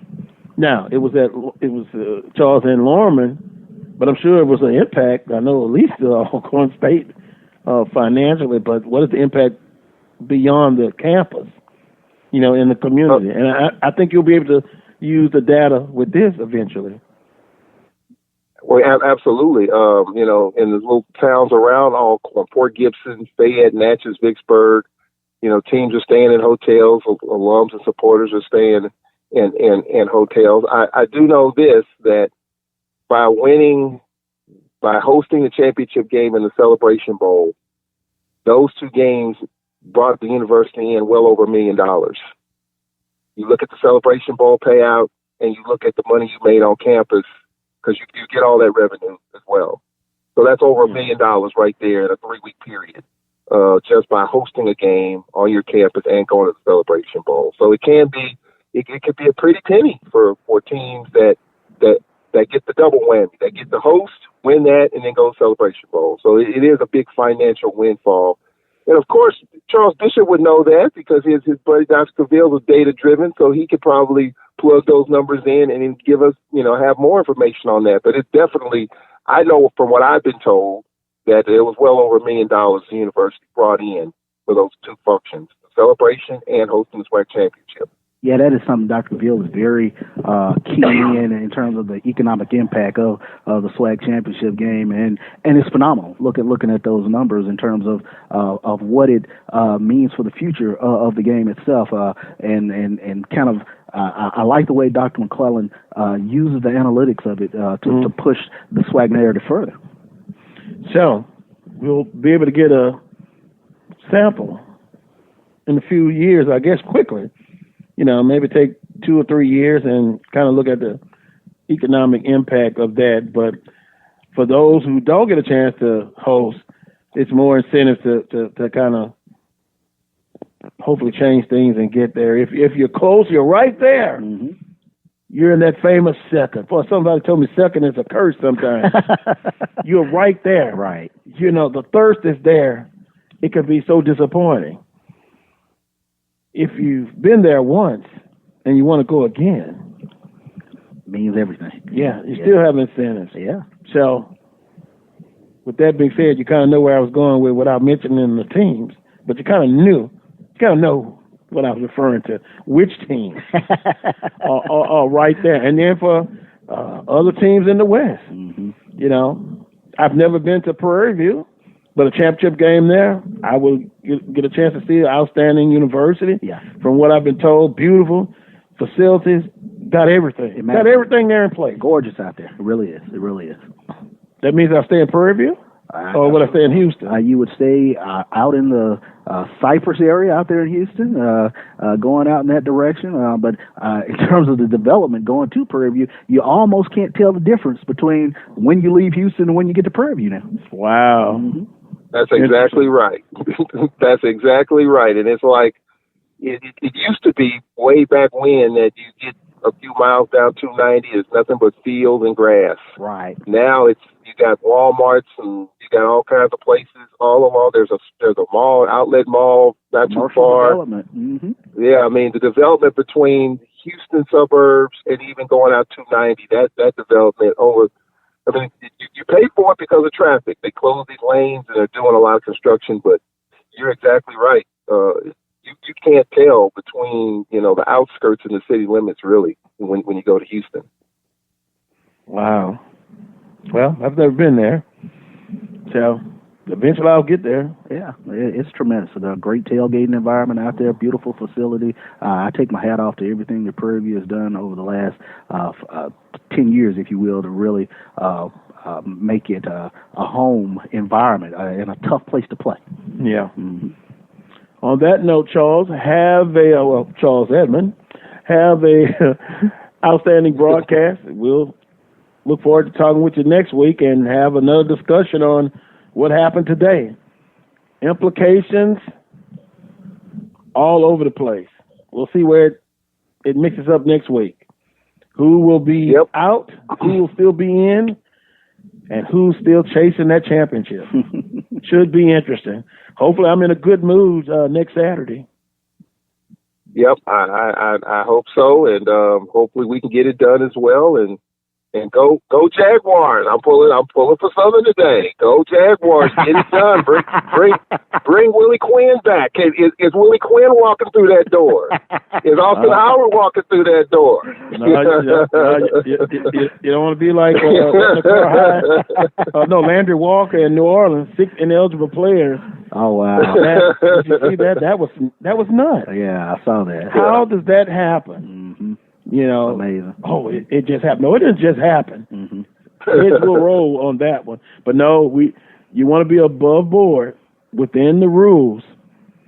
So another Willie Quinn, well, they've got a couple of candidates. But no, he's not walking through that locker room anymore. and see, Charles, today for me is go Braves, get that victory, yeah. And Jackson State needs that victory tonight. So. And I had a listener say Southern is 2-0 in PV's new stadium. Great facility. Well, Southern goes there in November next year. Mm-hmm. I expect another fight, a cat fight. Mm-hmm. I have personal assassins for when you guys come back this season. But also for Southern University. Also for Southern University, Carlos, Jack Spinks Marino Castle Stadium. Beautiful facility. Yeah. Yes, indeed. But unfortunately, I've seen enough of that. the last few years, it's like I have a little spot for me right there. Right. We got your seat saved for you, Carlos. A nice little cushion for you. We got your spot for you. Yeah, I was afraid you was going to say that. Yeah. But guess what? Southern must get it done. They must get it done. I think I'll have, I don't know what I would do. Happy camper, boy, I'm telling you. Well, they say all streaks, it must come to an end. Yeah, but not tonight. I want to see if you can take a bite on that one, Carlos. Yeah, because that'll be a long drive back 55 South. Ah, yes, sir. But I understand. Things come to an end eventually. Mm-hmm. So, again, I just hope it's a great game, excitement, no penalties or very few penalties, and by 5 o'clock, ought to know something. Yeah. But, Charles, we'll talk with you next week. Have a great weekend. All right, guys. Have a good one. Appreciate it. All right. I'm Charles Edmond of the Alcorn State Radio Network. Going to take a quick time out. Brandon B.J. Jones, maybe he's already at the stadium. I'm sure he is. We'll give a point. I'm going to be honest with you. I'm a little worried. I don't have a police escort to get there. Right. And I know in the past, boy, 2 years ago, I got right through. 4 o'clock game. Mm-hmm. But I got a feeling don't expect that one. Yeah, I expect the traffic to be pretty good over there today. Yeah. Well, hopefully I'll get in before the first quarter. Oh, yeah. On that note, we'll take a time out. Brandon B.J. Jones is up next of HBCU Game Day. You're listening to the Carlos Brown Show on the Open Mic Broadcast Network and Spreaker.com. Serving the community through faith and athletics. The Open Mic Broadcast Network. I present to you 3 of the fiercest subjects ever assembled in the cage of doom. First, the brain-wrenching behemoth, Algebra 2, weighing in at a mind-boggling 800 pounds. Foreign languages! The multilingual international sensation capable of tossing you clear across the Atlantic.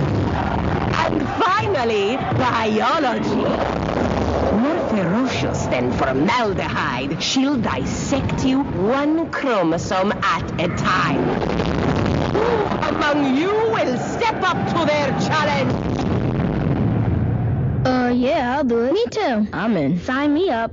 Take on the tough classes now. You need them to prepare for college. Find out which classes you need at knowhowtogo.org. Brought to you by the American Council on Education, Lumina Foundation for Education, and the Ad Council. As a dad, you'll probably spend years teaching your son how to hit a baseball, how to throw a tight spiral and hit a receiver, how to spring off a diving board and hit the water, how to hit a 1-wood and a 9-iron, how to hit the bullseye, how to hit the strike zone, hit a jump shot, hit the open man, hit the hockey net, and maybe the most challenging of all, how to hit the books. But the question is this: how much time will you spend teaching him what not to hit? Teach your son early and often that all violence against women is wrong. For tips on what to say, visit endabuse.org. Brought to you by the Family Violence Prevention Fund, the Waite Institute for Violence Prevention, the Ad Council, and this station.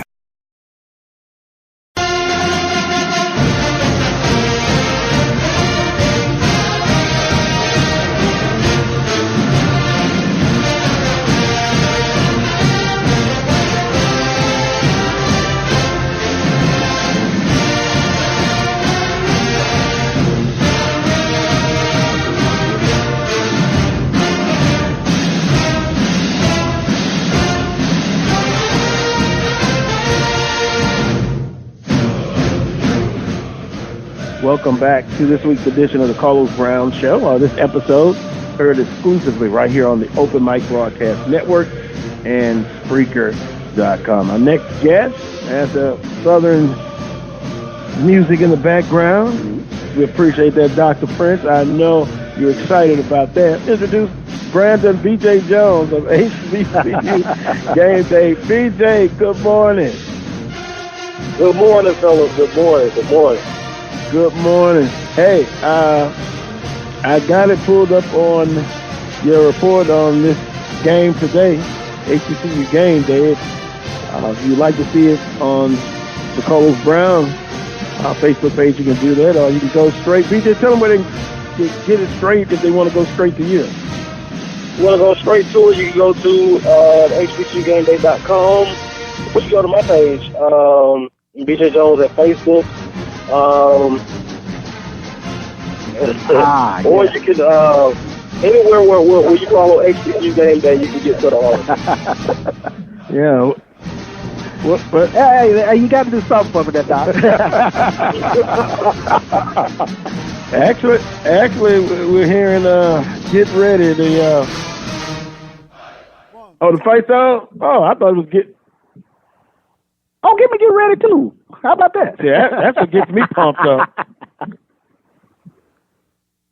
Yeah. All right, thanks, Dr. Prince. A big game today. BJ, in the conference where they got two. We'll get your perspective on Alabama A&M at Alcorn State, Southern, of course, at Jackson State. But there's also a big game. If you want to start there, you can, in the Mid-Eastern Athletic Conference. Mm-hmm. People have been kind of being facetious about which team will come out of the MEAC. Will they combine three teams? I think you just have to wait till the dust settles. But talk about the game of the week in the MEAC, and then we'll get into the Southwestern Athletic Conference. Well, you got Bethune-Cookman and you got North Carolina A&T, and that game is important because right now you have a three-way tie atop the MEAC standings with Bethune-Cookman, with North Carolina A&T, and with South Carolina State. A&T can win out and win the MEAC and get the bid to the Celebration Bowl. But if they were to stumble either this week or next week against North Carolina Central and Bethune-Cookman wins out or South Carolina State wins out, it just brings about a bunch of tiebreakers. And oh boy, you would really need a scientific calculator and scratch paper to try to figure this thing out over the MEAC. Well, I could throw up opinion. Yeah. Bethune-Cookman, a big one today. Bethune has spoiled FAMU in their class, the Florida Classic, the last few years, correct? Yes, they have. So Bethune-Cookman still has to go through FAMU, who's ineligible. Mm-hmm. And then South Carolina State, DJ from the outside looking in, that's kind of the feel-good thing for me because Coach Pugh, basically, you thought he was out. Over the years, great defense, but offensively, you're kind of pulling for South Carolina State as well. But at the end of the day, I think, and I wouldn't be surprised if A&T is back in Celebration Bowl, BJ. I wouldn't. I wouldn't be surprised if North Carolina A&T is back there. This North Carolina A&T team, talented, but this team has holes in the armor and chinks in the armor that we're not accustomed to North Carolina A&T having. So I like, if A&T is a representative, I like the SWAC's chances no matter who comes out of the conference against North Carolina A&T. Interesting, Mr. Bishop. Very much so. I mean, I think BJ makes a great point in terms of I don't think we've seen the number of chinks in the armor with A&T. They've been vulnerable, and that Morgan State loss last week was definitely another ticky mark, if you will, for the SWAC. So those three teams are 4-2, right, in the conference? Yeah. In the Mid-Eastern Athletic Conference. Bethune can really show something if they could pull it off today. Because I think FAMU is going to be tough, but I've talked to people that would like to see Bethune-Cookman represent the Mid-Eastern Athletic Conference.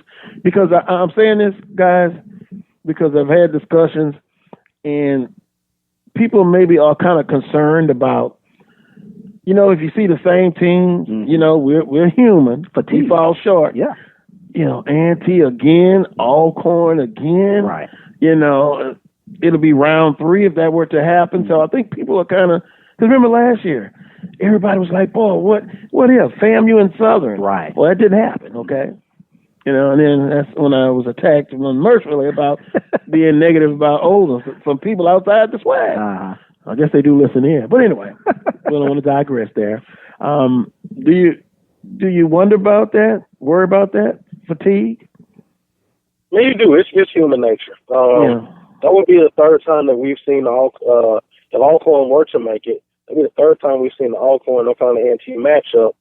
And then we've seen North Carolina A&T represent the MEAC every year of the Celebration Bowl outside of the 2016 season, where North Carolina Central was able to get it done and face off against Grambling. So I think you do run that risk, but at the same time, like the Aggies say, beat them and you won't have to worry about it. That's true. Beat them and you won't have to worry about it. Mm-hmm. That is true. Right. So Bethune-Cookman and North Carolina A&T, and then if we move to the Southwestern Athletic Conference, of course, co-games of the week, Alabama A&M and Alcorn State. Injuries on Alcorn State point. Fans kind of concerned.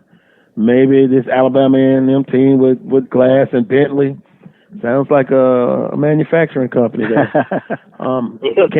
Can they get it done? Southern and Jackson State, you just don't know with that one. It's usually an outstanding game, big plays and what have you. How do you see both of those games playing out today? With Alabama A&M, you need for your defense to show up. Alabama A&M, if their offense is humming and they're giving Glass enough time, they can score on anybody. The problem with Alabama A&M, the problem with Alabama A&M is their defense is absolutely horrid. If it was not for Akil Glass on that football team, if it was not for Akil Glass on that football team, Who did he just say? Who did you just say, BJ? I mean, Akil Glass. One more time, Musafa. One more time. That's brother Akil Glass. Okay, thank you. Thank you, BJ. Carry on, BJ. All right. If it was not for Akil Glass and what he's done offensively for that football team, Alabama A&M would have been blown out against Alabama State. It would have been blown out against Southern. It would have been blown out against Jackson State. That defense, outside of Amari Holloway, they don't have a lot of pieces. They are not good up front. They're not good in the secondary. Special teams is nothing to write home about. They have so many holes. But the one thing that Alabama A&M has is a quarterback with a rifle for an arm, a hard-nosed running back. Their offensive line is not even anything to write home about. But they have pieces on the outside, and a quarterback that can get them the ball has kept them almost in every game. And if they are to arrive today, they need the defense just to halfway show up, just to give them a shot. Well, I'm even more confident now. Taking care of business, exactly. Yeah, I mean, that confirms it. Yeah, that's why I look in amazement at the Alcorn. And I understand you don't underestimate anybody, right? But look at me. See my face expression. You're right. No. It's. I don't think it'll happen. Not today. No, not today. No. And we kind of had a discussion because I know you hear the good Dr. Prince back there patting himself all on his back and probably on his foot and his feet, his toes, his elbows. Because I asked the question. I said, "Who you at dinner last night? Who's the MVP of the league?" And I did say, BJ, that Glass would win it, but I would have to consider what Felix Harper has done. And you just confirmed it for Dr. Prince that Glass, and he will win it, the MVP.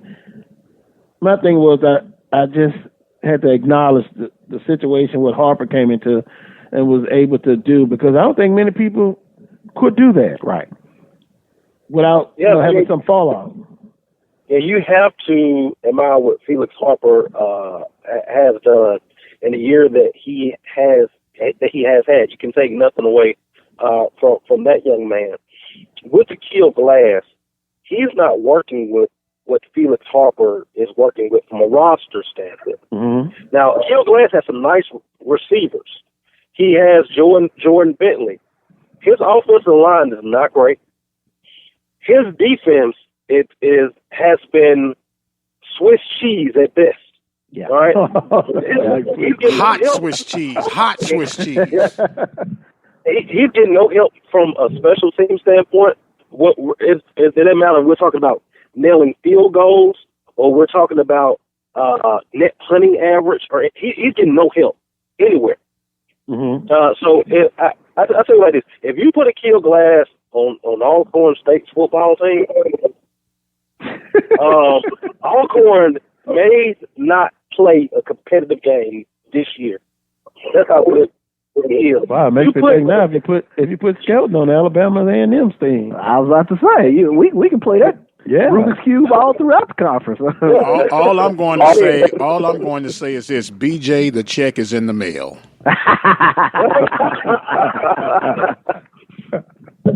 Now, what did y'all do to Dr. Price this morning? What did Dr. Prince this morning, man? You got to his amen corner. Man. Because I still would have to. I got the pit in my hand. Glass, Harper. I would check Glass out, but boy, I tell you, it wouldn't be like a quick. Oh no, I'll check that off quick. And that's not to underestimate what he's done. Glass. I understand what Dr. Prince has said. I understand what BJ said. It's just like, hey, I know my vote is not going to change the outcome, but I got to say it in a damn way. There you go. and to add to it, BJ, there is one word, and like I said, was not taking anything away from Harper. Akil has been consistent. This is not a one-year wonder for him. He has consistently proven that he's an upper echelon quarterback. Boy, it makes me think what's going to happen next year. He's a senior, right? I believe he is. Yes. He's a junior. Junior. A junior. He is a junior. Oh, okay. He's coming back. Oh. Well, championship pedigree then next year? Yeah. I don't think so. They're very disappointing to me. They're Jekyll and Hyde. Very much Jekyll and Hyde. You're talking about the team. We're talking about the player. He can't help what he's surrounded by. Here, that sounds like last week when you were talking about Southern and they 3-8 that they play all the time. That's the best that they can do. No, now you brought that one up. You brought that one up now. Well, I don't want to be nitpicky, but I understand what y'all saying. I understand. I remember seeing Glass 2 years ago. But he's improved, right? Progression. Right. Yeah. Remember we talking about the early? Right. Early in hour one, because 2 years ago he got yanked. Yeah. At Southern's homecoming. Right. Inconsistency. But now I think he's turned that corner. He's definitely turned the corner. And that's what the former coach told me. That's what you want to see. When BJ left Southern, was he better when he left than when he came there? He should be. I'm talking about on the football field, BJ. Yeah. I absolutely agree. He has come leaping bounds. Being in Huntsville at the time when he first came in, there was a lot of hype around him. Mm-hmm. There was a lot of frustration with the head coach at the time for not playing him. They almost did the musical chairs at the quarterback position. Mm-hmm. And a lot of that was due to some other circumstances. But to me, even as his freshman year, he was the best quarterback on A&M's roster. If you looked at some of the games that he had and kind of what he looked like, I mean, he was young. He was a true freshman. Coming to college football, of course, he's going to have his ups and downs. But what he's done the last 2 years, specifically this year, where he has really, he's really taken over. I understand that. We're almost out of time. Quickly, less than 60 seconds. Appreciate the time BJ, your top 5 in black college football. So in the 5 spot, I have Southern University. In the 4 spot, I have North Carolina A&T. The 3 spot is right now I have Alcorn State. 2 spots, South Carolina State. 1 spot, the Rattlers of Florida A&M. On that note, can't really disagree. Can't disagree. Every week there'll be something new. BJ, have a great weekend. Enjoy yourself at the game today. All right, man. Hopefully we get the outcome that we're looking for, man. Looking forward to seeing you guys a little bit later on. All right. No doubt about it, BJ. No doubt about it. I want to thank Dr. Michael Prince, producer as always, Charles Bishop sitting in with me, and Charles Edmond of the Alcorn State Radio Network. As always, make sure you tune in every Saturday morning for another edition of the Carlos Brown Show, heard exclusively right here on the Open Mic Broadcast Network and Spreaker.com. Until next Saturday, as always, peace and God bless.